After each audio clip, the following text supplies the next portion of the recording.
तो ये जो है ये प्रचलित अपने भारत में गणित का अंक है, कोई शंका? और यह भी प्रचलित है कुछ स्थानों पर, तो इसको रोमन लिपि का अंक कहते हैं ना? Yes sir. इसी प्रकार से इसको हिंदी में अगर लिखना होता है तो इस तरह से 1, इस तरह से 2 लिख देते हैं, इस तरह से 5 लिख देते हैं। तो यह भी अंक को ही दर्शा रहा है, लेकिन यह हिंदी में दर्शा रहा है। उसी तरह से प्रचलित हिंदी में वो इंग्लिश में 1, 2, 3 लिखते हैं ना? क्योंकि हम लोग संस्कृत की कक्षा में हैं, तो संस्कृत में भी अंकों के संदर्भ में बहुत बड़ा विषय और चर्चा हुआ। तो हमने कहा था कि आप लोग ग्रीष्मावकाश में 1 से 50 तक संख्या संस्कृत सहचर पुस्तक से लेकर के लिख करके आप एक बढ़िया से आइएगा। तो अगर आज वो लेकर के लाए रहते, पढ़े रहते, तो यहाँ पे जो हम लोग चत्वारो वेदाः और चतुर्था 2 शब्द लिखे हैं, ये दोनों 4 को ही इंगित कर रहा है ना? लेकिन 4 के लिए अलग अलग शब्द का प्रयोग कर रहे हैं।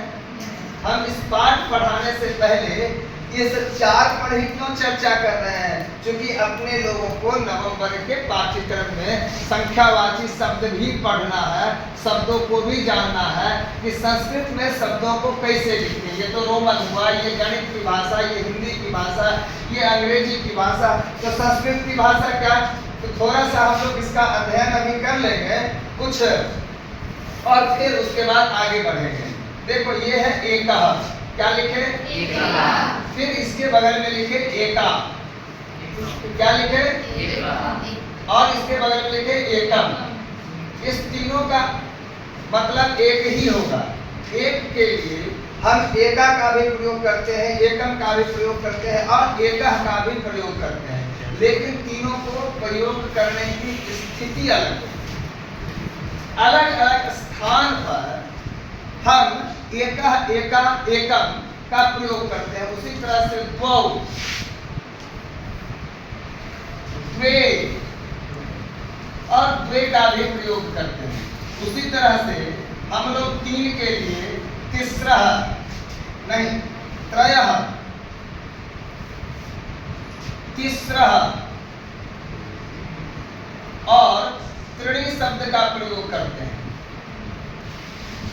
क्या है?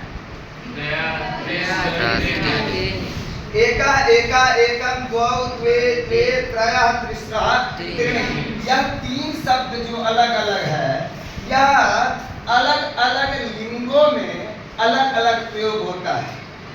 एक विद्वान ने कहा कि Sanskrit is very rich language, English is contact language, but Sanskrit is very rich language. Rich यानी अंग्रेजी शब्द के रिच का अर्थ होता है अमीर, धनाढ्य। तो संस्कृत अमीर भाषा है और अंग्रेजी संपर्क की भाषा है। ऐसा क्यों कहा?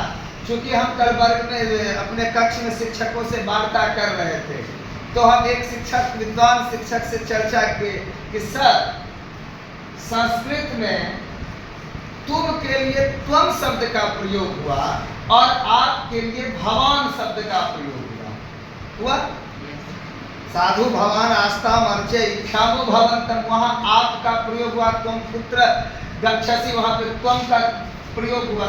दोनों में किसी सामने एक व्यक्ति से ही पूछ रहे हैं अथवा कह रहे हैं, लेकिन कभी त्वम कह रहे हैं, कभी भवान कह रहे हैं। क्यों? क्योंकि त्वम का अर्थ तुम होता है और भवान का अर्थ आप होता है। आप आदर सूचक शब्द है। तो क्या अंग्रेजी में यू का कोई विकल्प भी है क्या? क्या हम अपने से श्रेष्ठ, सम्मानित, पूज्य लोगों के लिए भी अंग्रेजी में यू का ही प्रयोग करते हैं, या संस्कृत में भवान या हिंदी के आप की तरह कोई दूसरा शब्द भी है? उन्होंने कहा नहीं, यू ही। तो जिसके पास अधिक भंडार वह अधिक धनाढ्य, वही नहीं अमीर कौन? जिसके पास ज्यादा पैसा है। तो जिस भाषा के पास अधिक शब्द है वह भाषा कौन सी भाषा कहलाएगी? अमीर भाषा कहलाएगी। इसीलिए विद्वान ने क्या कहा?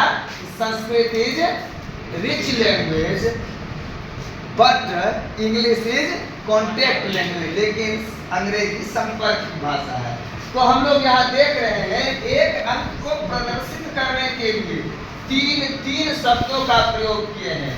जब पुल्लिंग में प्रयोग होगा तो एका होगा, जब स्त्रीलिंग में प्रयोग होगा तो एका होगा, और जब नपुंसकलिंग में प्रयोग होगा तो एकम होगा।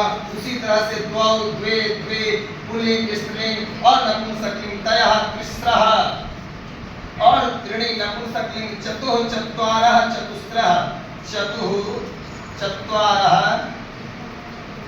और चतस्रः, यह नपुंसकलिंग में होगा। अब यहाँ तक कोई दिक्कत? ये सब कुछ आप लोग लिखे हुए हैं, नहीं लिखे हुए हैं तो इसको आप लोग हम ग्रुप में डाल दिए हैं। संख्यावाची शब्द वहाँ से आप लोग कॉपी कर लीजिएगा और अपने को पाठ्य पुस्तक कॉपी में लिख लीजिएगा। अब जिस प्रकार से बालक का रूप चलता है तो बालक एक शब्द बालक हो जाता है, बालक एक शब्द अलग विभक्तियों में कारकों में बालकस्य हो जाता है, बालका नाम हो जाता है। उसी तरह से एक का, एक में, एक से, एक पर, एक पर होता है ऐसा, तो उससे एक में भी विभक्ति का प्रयोग होगा। इससे पहले एक चीज